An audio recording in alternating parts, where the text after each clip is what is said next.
The case of Erik and Lyle Menendez is one of the most infamous criminal trials in modern American history. It was 1989 when two brothers murdered their wealthy parents, José and Kitty Menendez, in their Beverly Hills home. The case drew massive media attention, not only because of the shocking nature of the crime, but also due to the brothers' defense, which centered around allegations of long-term abuse by their father. What followed was a series of courtroom dramas that captivated the nation, raising questions about family dynamics, wealth, and justice. Today, the Menendez brothers' story continues to spark debate and fascination. Was this a case of cold-blooded murder for financial gain, or were the brothers reacting to a lifetime of trauma and abuse? Ryan Murphy, the creator of Glee, the creator of American Horror Story, will ask that very question in Monsters, the Lyle and Erik Menendez story, premiering September 19th on Netflix. We talked to journalist Ted Rowlands about the upcoming drama and the trials that captivated the country. P.S. Season 2 of Victim to Verdict, hosted by Ted, premieres this weekend on Court TV, and you might just see a familiar face. Me. Hit me. Bam. Two celebrities reveal their turbulent relationship to the world. He was just Hollywood's mega hunk. It's a man who beat me up for 5 years. The general public sees this, and all they see is wife beater. Two completely different versions of what was happening. That means one thing: somebody's lying. Victim to Verdict with Ted Rowlands. New season premieres Sunday night, 8/7 Central. Hi, all. Kinsey Schofield here with Ted Rowlands, Court TV anchor and Victim to Verdict host. Ted, I know you've seen hundreds of movies and TV shows based on real life events and tragedies. This is nothing new. When we're going to talk about this new Menendez show here on Netflix, but have you actually been in one as a character, or have they used footage of you in any of those movies? Like, were you in Dean Cain's Scott Peterson movie, anything like that? A person that was supposed to be me was an annoying reporter. It was that was fun to watch because it made me look so weird and dumb. But hey.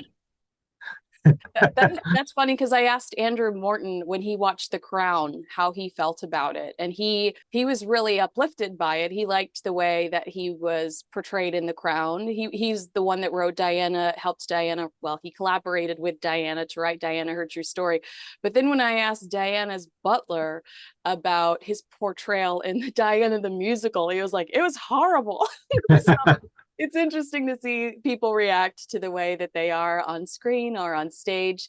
Also, if you think about Dean Cain going from Superman to Scott Peterson, he like, fire your agent, Dean Cain. Like, that was a little bit of a downgrade, don't you think?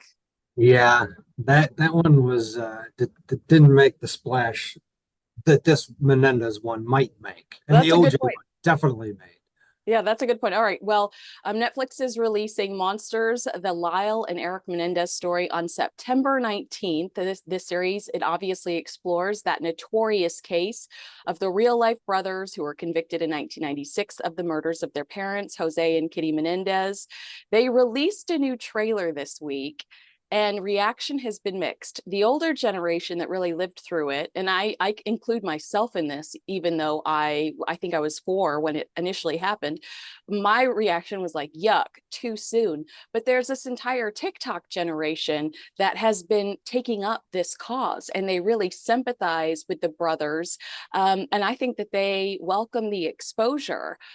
You said you watched it and initially thought, like, you kind of liked the OJ show that Ryan Murphy did. Like, could this potentially have a similar success? I think so, and I think you make a good point, is that there's a huge, a chunk of people that they've heard maybe a little bit the Menendez case, but they don't know it. And if you take the side of the defense in this case, the portrayal of José is off the charts. I mean, he was, according to them, according to the family, to the boys, not only physically abusing them, sexually abusing them. I mean, this guy is a monster. And now that puts it into a different context for many people. I think it's going to be very successful in terms of outreaching and getting the one side of the story out there.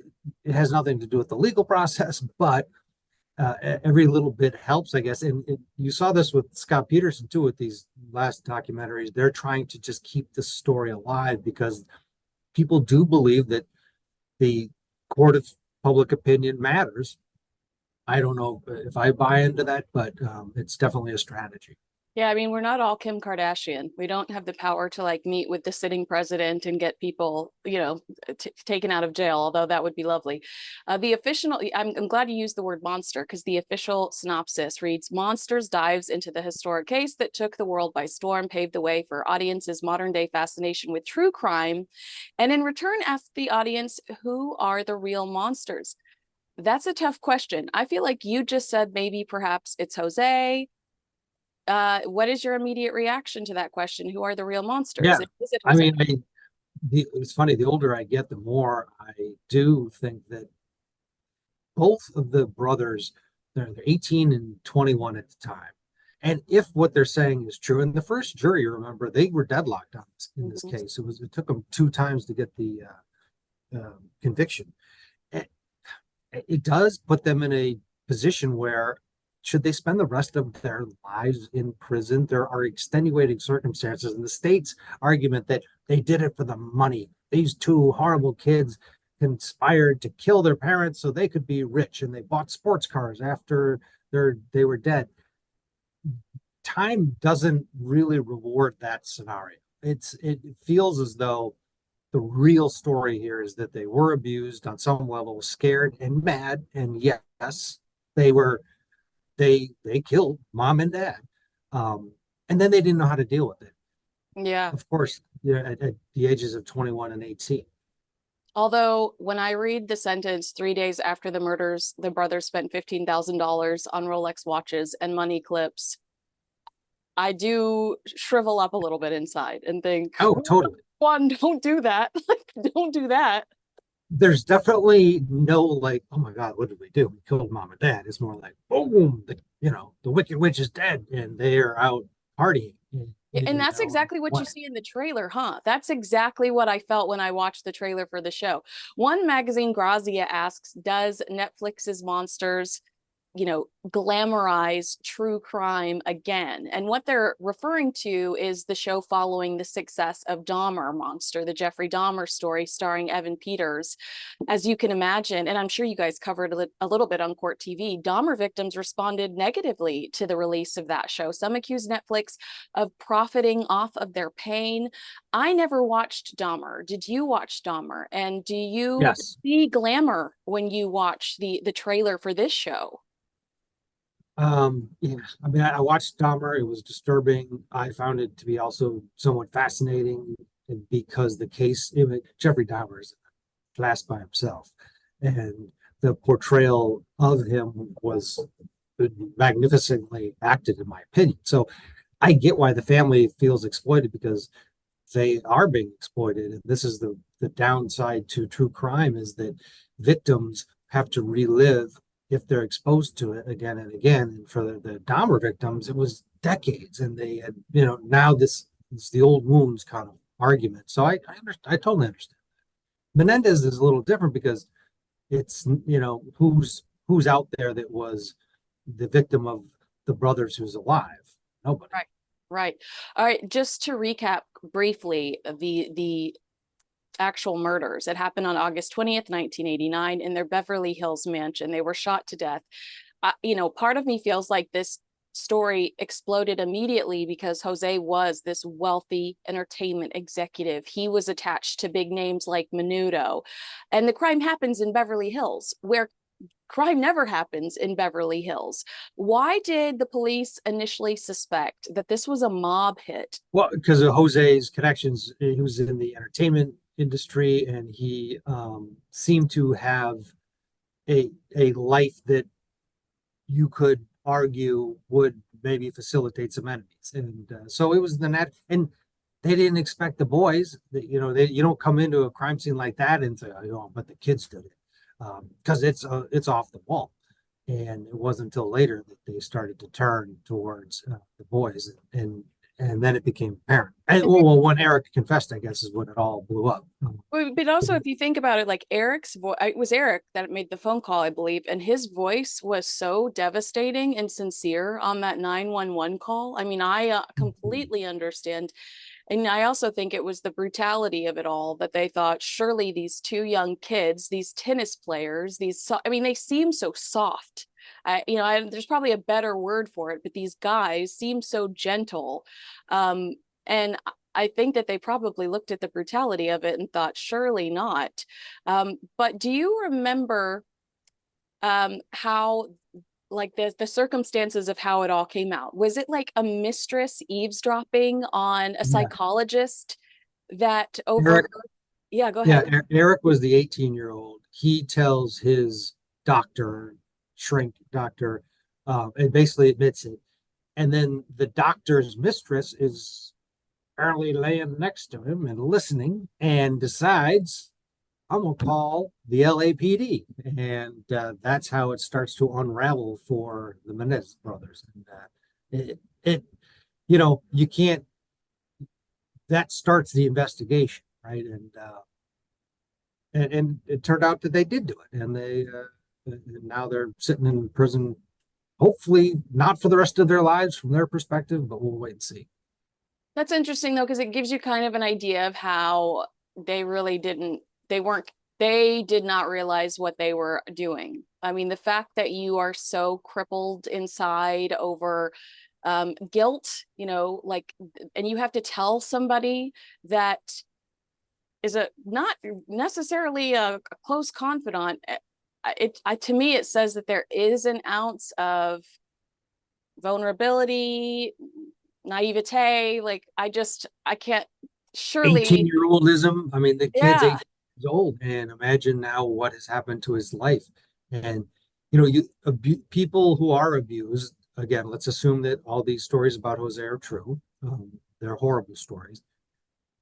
You see time and time again, the victims of abuse have still this bond with their abuser. And for this young man especially, wild too, but more for Erik, I think that it had to have been extremely traumatic to then day 2, day 3, day 4 after the murders to deal with it, because now mom and dad are dead. You've got to keep this secret. Lyle's probably telling you, shut up, try to keep it. Of course he's going to reach out. It makes sense that he reached out to the person that he felt comfortable with. It was Kitty murdered because she was keeping the secret. Do we think that was the justification, that's why she had to go too? I don't know. That's a great question, because it takes it to another level, right? If it was just Jose, then I don't think they are convicted, because you'd had Kitty around to corroborate their stories of abuse, and that they would have been fine. But they killed her for some reason, whether they blamed her for not stepping in or she was there at the wrong time scenario, and they just took her out. But it's horrible. That's a good point. They were arrested in March 1990, charged with the murders. Their televised trial was among the first major courtroom dramas in the 1990s. It's hard to imagine that this was before O.J. Simpson's trial. We hadn't seen anything like it, right? People were just glued. Yeah, I didn't watch the trial. It wasn't, I don't know that it was gavel to gavel like OJ. It was, but there were cameras, and there were 2 separate trials too. So it did bit in LA, it was huge. It was, to your point, this Beverly Hills murder, double murder, and it turns out the kids did it. It was one of those, what? And it just grabbed people's attention, as you might imagine. And yeah, there were cameras in the courtroom, so it added this other level. Pre-OJ. Yeah. All right. So this is probably more of a question for somebody that has a law degree. So I apologize for throwing it at you. But, I don't have a law degree. What you do? No, I just pretend like I do. Oh, okay. So wait, so absolutely no one, as you said earlier, was prepared for the brothers' defense. The prosecution comes in, spoiled little rich boys, but then, the defense just absolutely shuts them down with this testimony that is riveting and rips your heart out.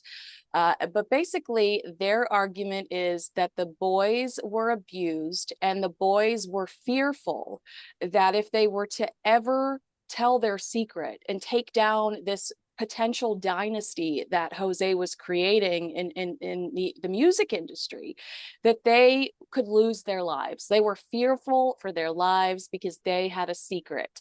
That to me feels like more of a mitigating factor.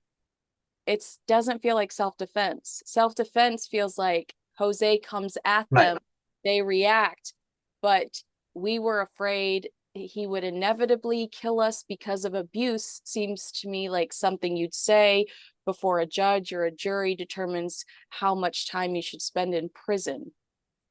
Yeah, I mean, it can get under the battered spouse syndrome that we now see being used a lot in states like Florida, where it's not necessarily the event at the hand that your self-defense comes in, because you have been abused by this monster, if you will, for so long that you're skewed. Your ability to assess the situation of safety or ways out, alternatives, is so skewed that you end up killing the individual. And it's a hard one to get over the hump. We had a case on Court TV about a month ago, 2 months ago. Marsha Thompson was her name. She was found not guilty. She took the stand. She went into another room, got a gun, and shot her abusive husband, even though he wasn't in the act of abusing her at the time. He was threatening it and yelling at her and et cetera, et cetera. So it was interesting to get to that level. You really have to have ammunition, and to do that in this case, that would be a stretch. Because I agree with you. Self-defense means the guy's coming at you and you shoot them, and Kitty wasn't coming at anybody. No. José. All right. In recent years, I saw a 2020 on this not too long ago when they were just like talking about all these kids sitting on TikTok, talking about how the Menendez brothers should be released and really sympathizing with them. But there has been some, I guess there have been witnesses that have come forward that have renewed interest in this case, questioning whether the claims of abuse should have been given more weight during the trial. And it was just last year that a former member of the boy band Menudo alleged that José also targeted him when he was just 14 years old. His name was Roy. And he says he went to José's house in New Jersey. There, Menendez allegedly drugged and assaulted him. And in a documentary on Peacock, Erik Menendez seems to corroborate that this young man and José were alone together. He spoke on the phone with a journalist named Robert Rand. He says he remembers an instance where his father, who was, I never knew this, was in charge of selecting the new members for Menudo. Because remember, like it was Ricky Martin, they famously switched out. He led a boy to the upstairs floor in the house so they could talk alone. Would information like this help them get a new trial? I actually think I've read that they've exhausted all options, but based on the new evidence, what could be done?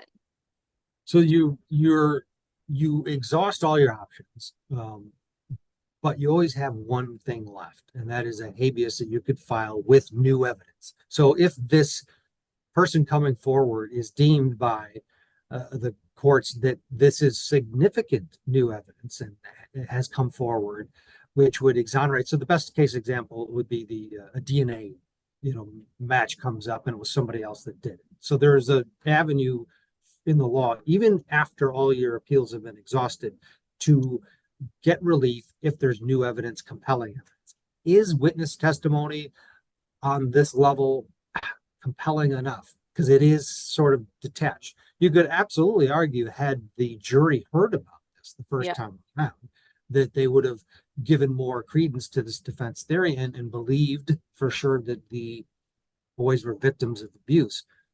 It's so layered with this one, because even if you assume that José was a horrible person, then you have to give these kids a pass, right? That, well, because of this, they did this.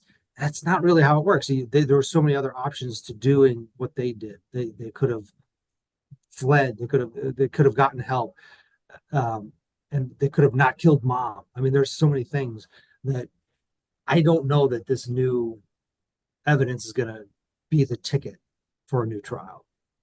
Right.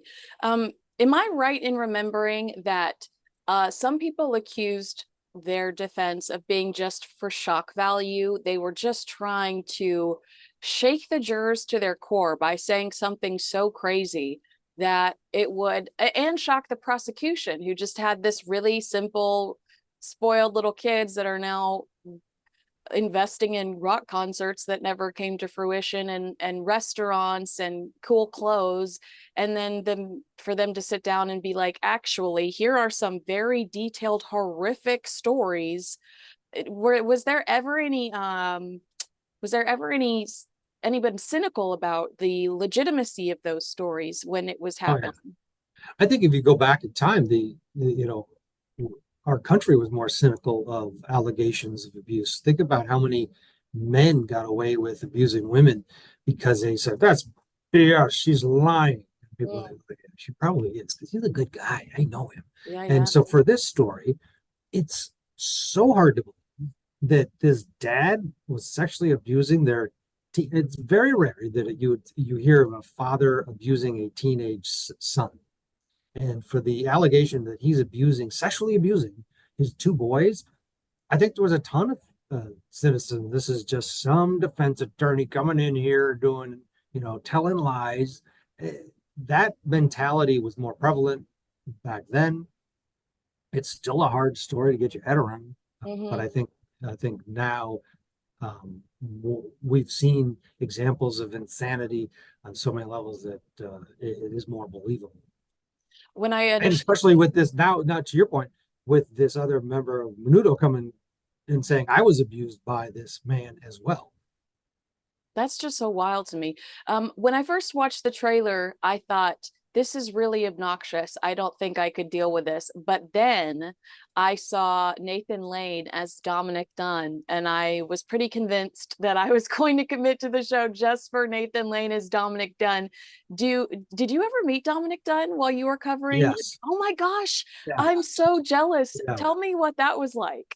He was a very nice, cordial person in Los Angeles. He was very old at the time. Was at a trial. It was Spectre or Oh yeah. OJ.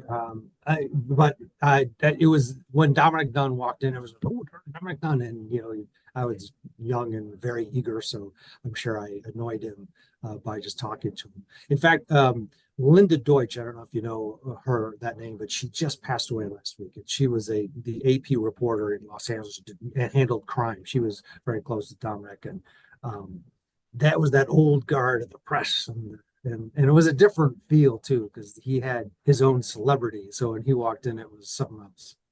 Yeah, if viewers don't know who Dominic Dunne is, he was such a character. I mean, the way he looked, the way he dressed, and he had all of these great. I think one of the reasons why he was so good at celebrity trials was because he was a celebrity. He mixed in that circle. He had these real contacts, and because people, you know, really trusted him, he had an amount of credibility that a regular journalist probably wouldn't had. And he lost a daughter, and I think that that's what kind of thrust him into this world and really being passionate about it. But he has a great background, and his whole life is so interesting and fascinating, and there's just all this great footage of him on the beach with these celebrities when they're like very young in their 20s and 30s. And I imagine I imagine it was like electric to meet somebody like him because he did live such an incredible life. But I also think, while it was probably super fun and frivolous early on, in his final years, he did a lot of good through his reporting and through his journalism. Yeah, he was a great storyteller, and he had the ability to tell stories through experience as well. His life was so unique that it gave him a different place from where to come from, and he definitely was one of a kind. And Nathan Lane is perfect. I know, that was so good. Just like when we were talking about on the OJ show, Cuba Gooding Jr. was, I never thought you could cast somebody to play OJ Simpson. I would have been like, that's that's going to be ridiculous. Good luck. And then to cast somebody that we knew from Jerry Maguire, that show me the money, like you immediately associate with him with something very specific, the way he melted into that role. I mean, Ryan Murphy does have a talent for finding the right talent. There's no doubt about it. But when you talk about Dominic Dunne being a great storyteller, I think you are too, Ted. So thank you so much for spending time with me today. We'll have to catch up. I'll have to get your reaction to the show. I'm eager to see it now, but I did hesitate at first because I just thought it's too soon. I remember these things. It's weird. Too soon. My goodness. How long do you want to wait? I mean, you're right. It has been 30 something years. All right. Well, and then it's also, but it's so strange, right? They're sitting in jail and there's like all of this glitz and glamour being produced around them, and they have no idea, that they can't even see it. That's kind of bizarre too in their situation. Yeah, I'm sure they're very well they're updated with all of this, and I'm sure they know what's going on. Yeah. But all right. yeah. Well, thanks for talking to me. I look forward to talking to you again soon. All right. Thanks, Kinsey.